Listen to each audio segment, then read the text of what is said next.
This is Optimal Finance Daily, episode 550, Reader Case Study, Student Loans or Saving for a Home, by Mr. Money Mustache of MrMoneyMustache.com.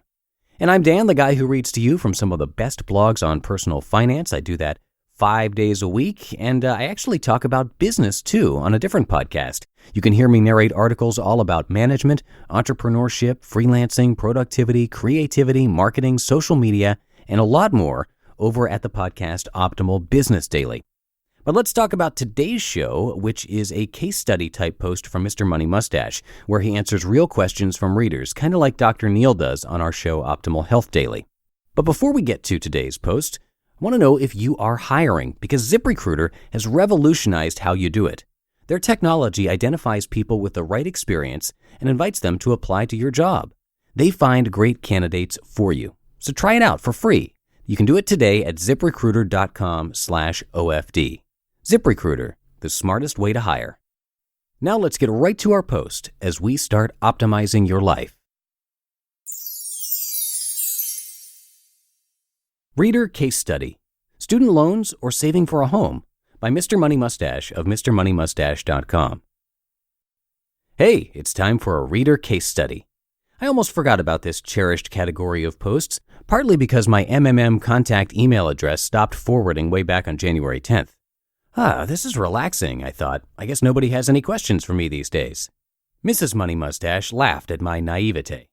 I fixed the forwarding system on the web host, and 100 personal questions and comments came in to engulf me. My apologies, by the way, to everyone who emailed me during the past 2 weeks and was ignored. So it's time to get back to work and answer some questions. Today's comes from a U.S. couple with young kids just getting started in their careers. Quote, "Hey, MMM, did it ever occur to you that Mr. Money Mustache and Sherlock Holmes have a lot in common? I just finished the Adventures and Memoirs series and couldn't help but draw some parallels. Like MMM, Holmes appears to be an early retiree who does the kind of work that interests him most. He doesn't even have one car, and he pretty much just does whatever the heck he wants to. Granted, Holmes is a bachelor, and it happens to reward him financially. But besides that, he's a detective. And I kind of think of MMM as a debt-fighting detective who goes around sleuthing to stop crimes of financial insanity. The facts. I'm a recovering law student still looking for a real job while working as a law clerk, and she's a full-time mom who does some contract editing work in the evenings when the kids are sleeping. Until recently, we took in around $2,000 a month, and we spent around $2,000. Due to some cuts in our spending, like me biking to work, a borrowed bike trailer for other errands, and other applications of fiscally sound principles, we are planning to squirrel away at least $500 a month until I get a job and our income increases dramatically. Also, because we have 2 kids, we'll get at least $4,000 from Uncle Sam at tax time, earned income plus additional child tax credits. Unfortunately, we're in the hole as far as net worth goes. No consumer debt, but we have student loans totaling about $52,000. Ouch. In terms of assets, we have about $6,000 in cash, $14,000 in retirement accounts, 2 cars we're going to sell, worth about $2,500 apiece, and our actual family car, a recently purchased '02 Honda Accord. We paid $4,000 in cash for it. The student loans are currently in a deferred status, which means that there are no payments actually due. In addition, most of them are not accruing any interest during deferment. There is one exception. One of the loans, worth $4,700, is currently accruing interest even as I write this email at a rate of 6.8%. The other loans, once the deferment period ends, will accrue at rates ranging from 4.75% to 6.8%. The dilemma. Our question is whether to pay down the student loans as fast as possible or try to build up cash as fast as possible so we can be in a better position to buy a house. Of course, we are eager to pay off these debts as soon as possible. Although federal student loans in the U.S. have fairly agreeable terms as loans go, like deferment when you become employed, income-sensitive repayment, loan forgiveness in certain careers, etc., it's still not something we want to keep around in our lives for too long. But we've also been interested in setting aside some money each month into a house fund with the idea that we will probably be buying a house at some point in our life, and we really want to have at least 20% to put down on it. Waiting until the student loan is paid off before incurring a mortgage has a sensible ring to it. But at the same time, I've been looking into renting versus buying in some of the areas where I plan to work, and a $200K mortgage at 3% interest would actually come in quite a bit lower in terms of monthly expenses than a comparable rental. Plus, there just aren't many rentals in some of these markets.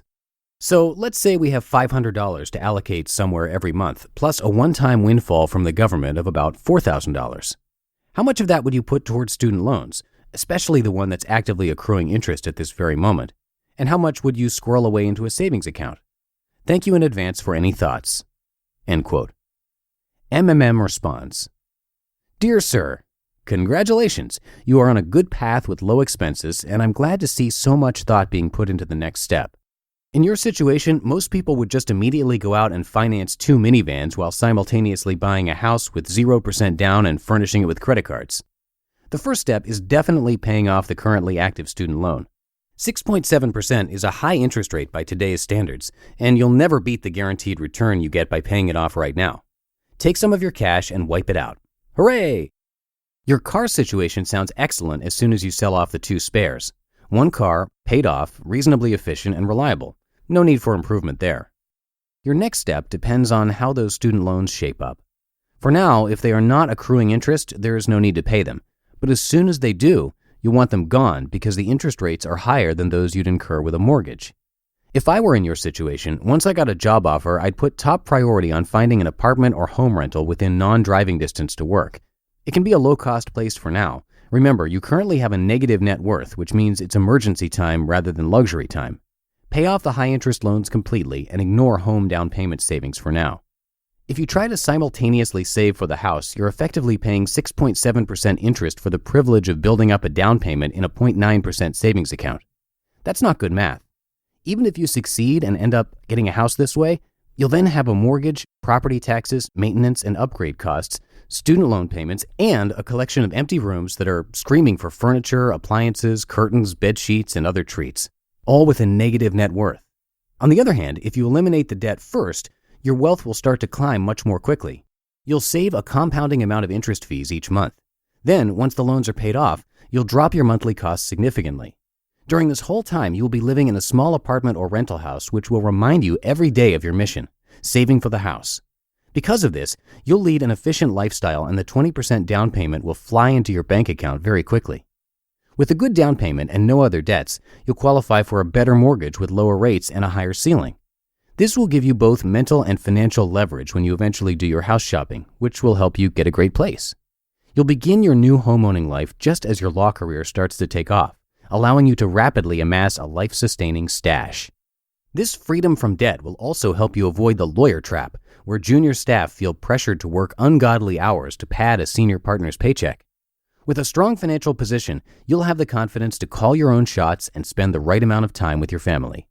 Case closed, and congratulations again. You just listened to the post titled Reader Case Study, Student Loans or Saving for a Home by Mr. Money Mustache of MrMoneyMustache.com. And thanks again to ZipRecruiter for sponsoring this episode. Are you hiring? Every business needs great people and a better way to find them. Something better than posting your job online and just praying for the right people to see it. Well, ZipRecruiter knew there was a smarter way, so they built a platform that finds the right job candidates for you. ZipRecruiter learns what you're looking for, identifies people with the right experience, and invites them to apply to your job. These invitations have revolutionized how you find your next hire. In fact, 80% of employers who post on ZipRecruiter get a quality candidate through the site in just one day. And ZipRecruiter doesn't stop there. They even spotlight the strongest applications you receive, so you never miss a great match.